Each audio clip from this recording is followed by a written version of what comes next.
Thanks for joining us for another episode of XCorp Fashion TV. I'm Jessica West, and I'm here with Breton Tyner-Bryan. Thanks for joining us today. Thanks for having me, Jessica. Excited to be here. Yeah, well, we're excited to learn all about your film and the creative things you've been working on lately.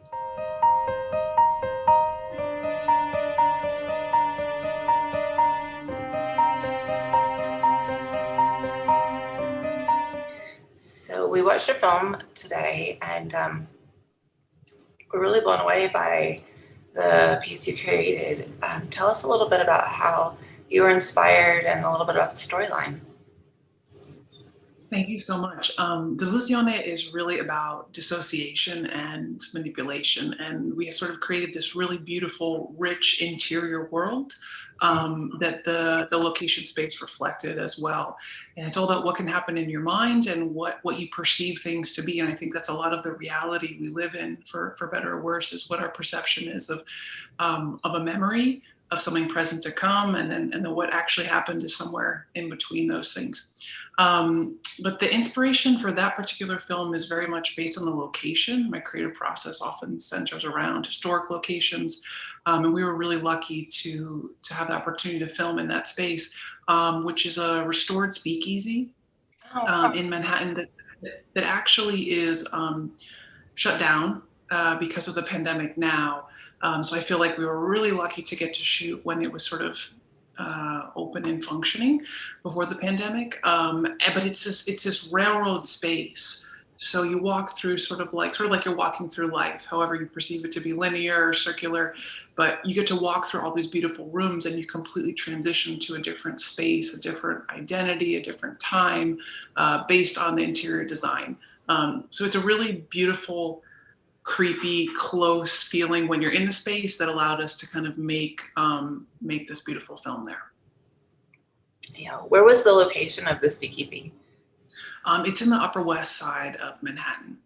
Okay. And I did notice the costumes. They were, especially the men's trench coat, really spoke to me for some reason. And would you tell us about the costumes in the film? Sure. Thank you for asking. It's such a sweet spot of mine, something I love to do. So I did the styling and costume design for this film, and I do it for most of my own films.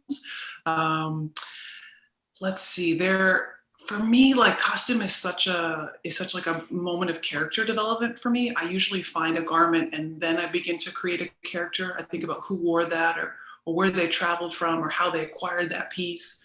The same thing with location. So I probably do those things before I write, actually. That a piece of jewelry, and I think it's because I feel the energy, especially in New York. You're like, how many places has this garment or this accessory been to travel?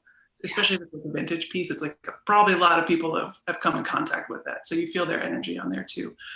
Breton, tell us what it was like wearing so many hats and juggling the way you did to create this film. Well, thank you so much for asking. I think it's, the positive side is that you're so closely connected to it that from beginning to end, all the way through, no one knows a vision quite like you do, and knows what you're trying to pull out in terms of like tone, story, color palette, movement. That being said, it's just like, it's a bigger responsibility because it's a small team in terms of pushing it forward. So it's kind of like, if you don't feel like doing it, it's not going to get done. So it's really about making sure that everybody is on time and pushing that project forward. I was trained as a ballerina as well, so I can really relate to everything you're saying. And it's influenced a lot of my life in ways I didn't expect it to. Can you share with us how dance has influenced your filmmaking? Sure. I think, as you can probably relate to, Jessica, given what you just shared with me, everything is motion. Everything we communicate comes from a movement base, whether it's like my eyes are going to just move or my body language.